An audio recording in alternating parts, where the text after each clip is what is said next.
on today's daily episode of Daily Dose of Decker, sponsored by Chatty, yet again. Today's a great day if you choose to make it that way. The question was, describe a moment when taking a small risk opened a door you didn't even know existed. And the accompanying word is one I've never heard of.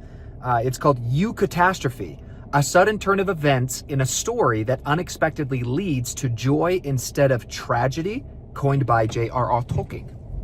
Okay. I can't even remember the question. Describe a moment when what? When taking a small risk opened a door you didn't even know existed. Taking a small risk. Ooh. Oh. Shall I tell the story of when I met my wife? I've already told this story before? Not sure. Well, we're about to tell it again. So, I am 16, 17 years old. I had about 4 or 5 months before I ended up meeting Lexi. I got my patriarchal blessing. And in my patriarchal blessing, I had asked for something very specific, and it had to do with my wife, right? I wanted to know that she was going to love me.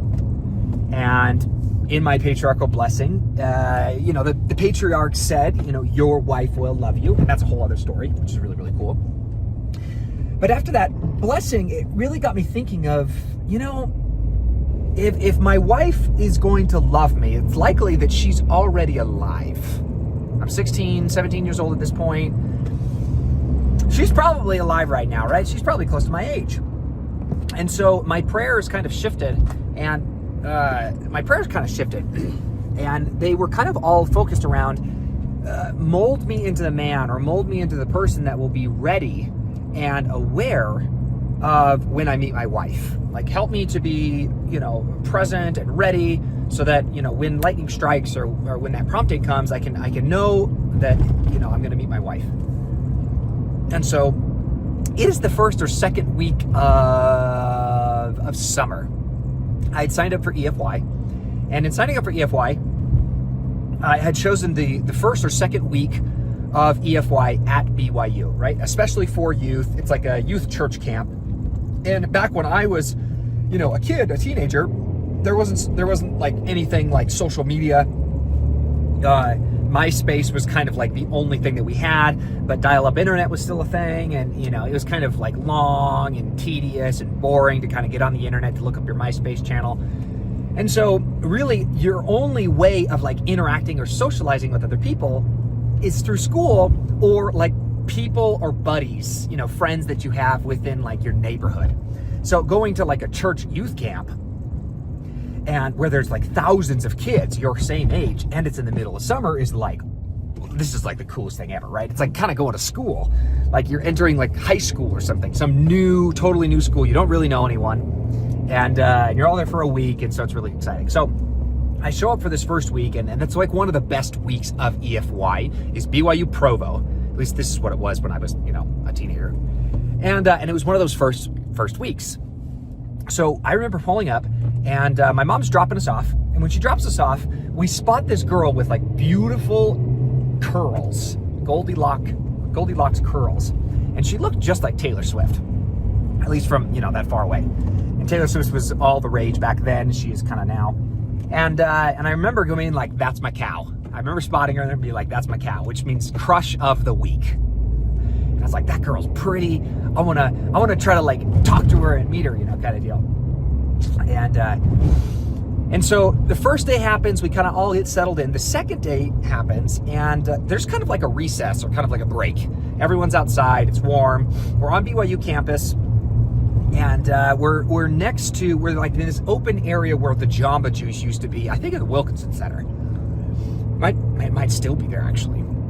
And we were kind of all in our little cliques, or little groups, and Lexi was in her little group, and I was kind of like eyeing her, kind of deal with my buddies, because we had all kind of talked about like, who's your crush of the week, who's your cow, and then like, when are you gonna make your move, right?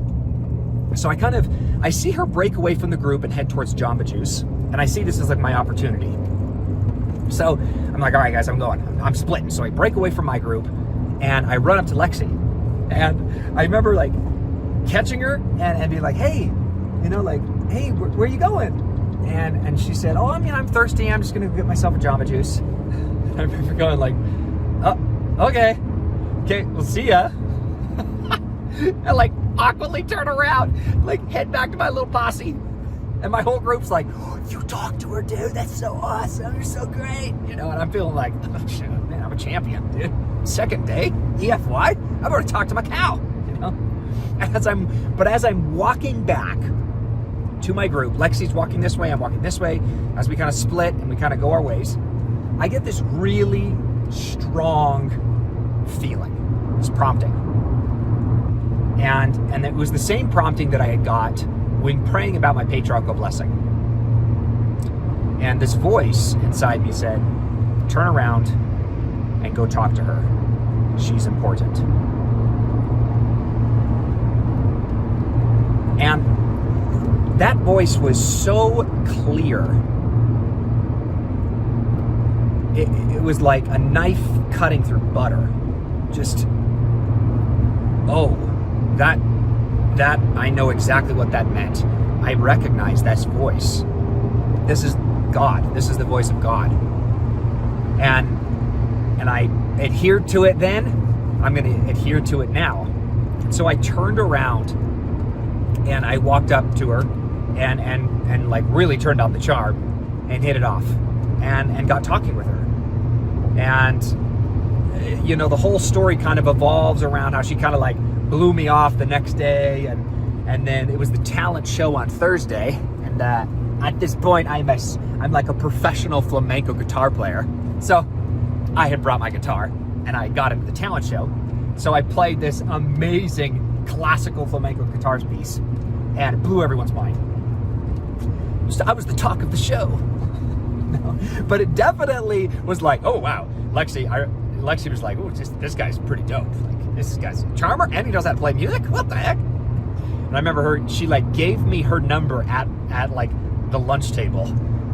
I think on Thursday, and then Friday, the whole thing ended. And a couple of months later, we ended up, let's see, what are we at? 7 minutes?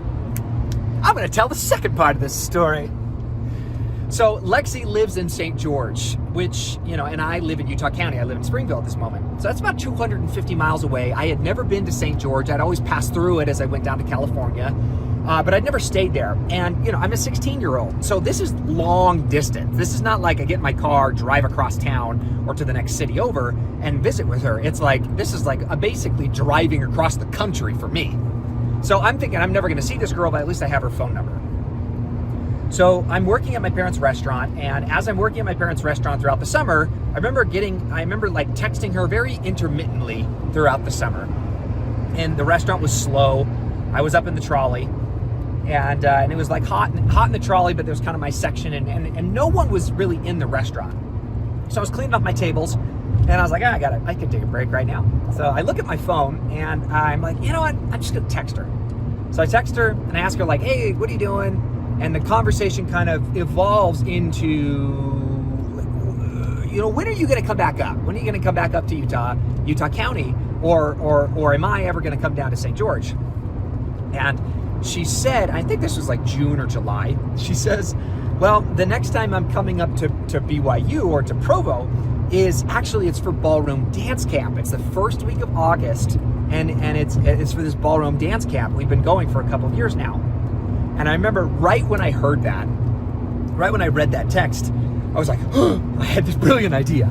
So I ran down the restaurant, ran down the ramp, ran down into my mom's office in the front foyer area. And she's kind of like working on paperwork. And I remember bursting into her room, her office. And I said, like, Mom, I need your help with something. And she was like, I need you to get on the internet and buy something for me. She was like, what? And I was like, just trust me. So my mom Google searches ballroom dance camp, BYU. Latin ballroom dance camp, and finds out that it's the first week of August, and it's like $1,000, right? And she's like, here's like $1,000. I was like, just buy it. I'll pay you back later. Just buy it for me. So she buys me tickets. She buys me like my spot to go to this dance camp, right? And I'm like, I don't have any formal training on how to dance or anything like that, but I bought this ticket, right? She bought this ticket. So she buys this ticket, and I go back and I go to text her, and I was like, wait a second. Do you mean this ballroom dance camp? Like the first, like from the 4th to the 10th of August? Like the one at BYU, right? wait a second, that's the same one I'm going to. She was like, what? That's so crazy, right? So I had like 6 weeks to prepare to go to ballroom dance camp. And the way that you do it is you kind of like audition. You audition at the beginning of the week to determine like which class you're going to be in, novice, intermediate, or advanced. And Lexi had been doing this for a couple of years, and she was already in the advanced class. So I remember being like, okay, I don't know how to dance, at least this like formal Latin, but I have got rhythm and I got confidence just oozing out of me. So I am going to use those to my advantage, and I'm going to sign up for the advanced class and then audition for it. So I get to the first week. I see Lexi for the first time since EFY. It's really great. And find out that like she's going into advanced class, which, you know, I already knew. And it's my turn to like audition. So I get up to audition, and I'm like, I'd like to be in the advanced class. They're like, oh, really? Yeah, okay.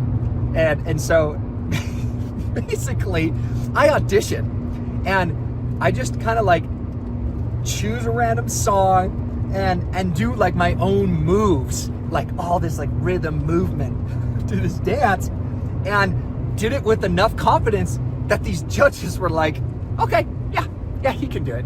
He can join the advanced class. So I got to join advanced class, and I got to dance with Lexi. So that whole week, that whole second week was really like, how do I solidify this so that we're not like friendship, but like we could become a thing. At the end of it, there was a giant performance. All the parents got to come and see their kids perform, all the dances that they'd been working on over the last week. And this is where I got to meet Angie. I got to meet Keisha, her younger sister, Brighton, and Angel. And I remember so easily that there was a giant line as they were trying to enter into the dance arena. And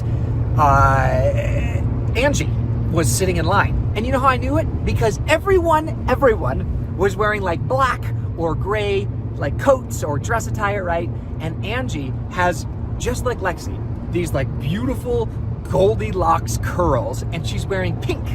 And I'm like, that's gotta be her mom. That's gotta be her mom. So I remember like bumping into her, and I'm like, hey, you must be Angie, you know, and I kind of like hit it off with her, and we got talking and found out that she had like a Canon camera, and I was into photography at that time, like really into it. And so like I adjusted all of the camera settings and got it all perfect for, you know, indoor incandescent lighting for, you know, shooting dance photography. And after that, I remember her inviting me to come down to St. George and visit with her family. And then the rest was history. And you could say that both the eucatastrophe at EFY and this ballroom dance camp were taking these risks, following a prompting that seemed like a small risk, but that actually turned into marrying my wife, having kids, building a family. And it was taking that second level of risk, that second chance, and it could have ended in total tragedy. It could have. And instead what it did was it morphed and evolved into what we have now. And I think that there are a lot of moments in my life, pivotal moments, where what might seem not that big of a deal, but there's like this still small voice, this cross, this in a path, right? Where there's two paths that lay ahead of you. And everything is kind of nudging you to just kind of follow the herd, because that path is clearer, it's more paved, it's more reliable, you kind of understand where that path is going to go. And then there's this beaten path, there's this unbeaten path. And this second path, just, I have always found that if you take that road less traveled, right, where Robert's Frost, you seek after taking the road less traveled. What it does is it like starts an adventure. You get to embark on something that could be exciting and unknown, and it could be thrilling, it could be scary, it could be tragic, it could be joyful. But the excitement and the feeling of knowing that, like, I don't know where this path leads, I kind of know where this path leads, I don't know where this path leads, And if you get to those moments in life, I feel that if you have an intimate relationship with God, a conscious, ever-expanding, intimate relationship with God, that when you get to that fork in the road, you can fall back on those promptings and see which one is like calling to you, which one is beckoning. And if you seek after receiving that prompting and then having trust that this prompted, that what you're about to do, following this prompting, is going to make it so that it all works out, that this is the right path, the straight and the narrow path. That regardless if you do take the conventional beaten path, or if you take the more, in my opinion, the more exciting, the more adventurous, unbeaten path, that you can do it with confidence, knowing that regardless if you don't see the fruits of your labor, if you keep running into hurdles, or you keep running into tragedies, and it seems like this was a mistake, this is a bad idea, oh my gosh, I thought I was following that prompting and it's kind of not leading to something, that you can take comfort in those moments knowing that, like, I feel like I know that prompting, I know it was real, but I also know that it doesn't mean that God is, or the universe, or whatever you want to call him, is going to remove all of the obstacles from my pathway. Those obstacles are there to help prepare me, to build me, to strengthen me, to reinforce me, to invigorate me, to reveal me, and to see what I'm really made of, and to help the Lord using those obstacles, those tragedies, those unexpected things as opportunities to mold you, shape you, and make you into something far greater and much more prepared for something far grander, but also far heavier in the future. That if you had not gone through those obstacles in the first place, you wouldn't be capable and competent, or the kind of individual that would be able to shoulder that kind of responsibility when it came time to shoulder it. And so going back to that question of like, when did you take a risk on something that turned out to open a door, an unexpected door that you didn't even know was there? It would be in following a prompting at a church camp that led me to marrying my wife, having our family, and being able to raise together as a team our beautiful boys. And how it might have seemed, or could have in multiple different places, been a eucatastrophe, or just a tragedy, but looking back on it was actually a eucatastrophe.